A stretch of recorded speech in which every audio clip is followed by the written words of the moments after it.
There's a lot of rhetoric around ice roads, but people don't realize that this is engineered right from the start. This is the safest project we can be involved in over the course of building the road, the haulage of the road, and the haul trucks on the road. There's not a safer project around. With ice thicknesses, profiles done every day, there are no chances. Everything is done above board.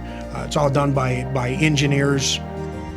We know exactly what we can haul every day safely over that road. The winter road is one of the safest roads in North America. There is security and safety all over the place. All the truck drivers watch for each other, and mostly everybody plays by the rules. That is pretty nice about the winter road.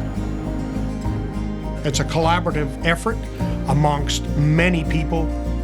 There's many hours that go into planning something like this. It's an amazing thing to be a part of. It's clean living, it's fresh air, and it's great people. We get to work with the best people in the industry.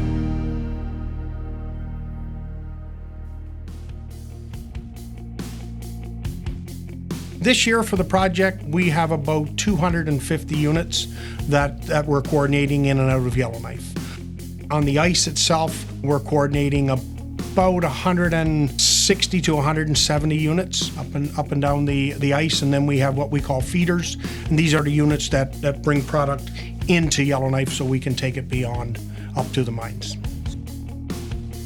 These trucks get their original dispatch from here in Yellowknife, and the next checkpoint would be the Meadows, which is about 70 kilometers north of here, and that would be at the beginning of the ice itself. That's where we go off the high grade onto the frozen lakes and the portages that connect them. Your next big checkpoint then would be Lockhart Lake, which is about 6.5 to 7 hours north of there, and from there then they go to the various mines, and they check in at the various mines from there. Our program begins a year prior to what we actually do. We got to put equipment and people in place in the spring of the year before the winter comes. Once we get into winter in December, our crews go out in 13th, 14th of December, and we check the ice.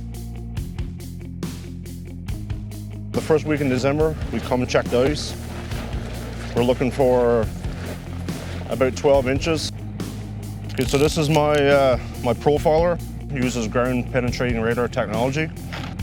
It takes one shot every meter, and it's all tied through GPS, so I can always come back and find it again.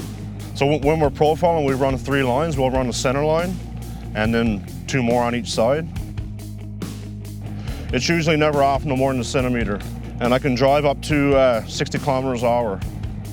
The minimum we look for is 12 inches. We also have pickups with snow blades that we can plow on 12 inches. With our snowcats, they need about 17 inches to start. The minimums for the trucks, well, we can start at 29 inches. That's a quarter load. Usually a fully loaded Super B, we want 39 inches. When we get to 41 inches, we can haul whatever fits on a truck. 41 is what we call max weight. After it's a meter, it's unbreakable. And we have about a 6-week program from December till the 1st of February to build 200 and some odd kilometers of road that we're responsible for.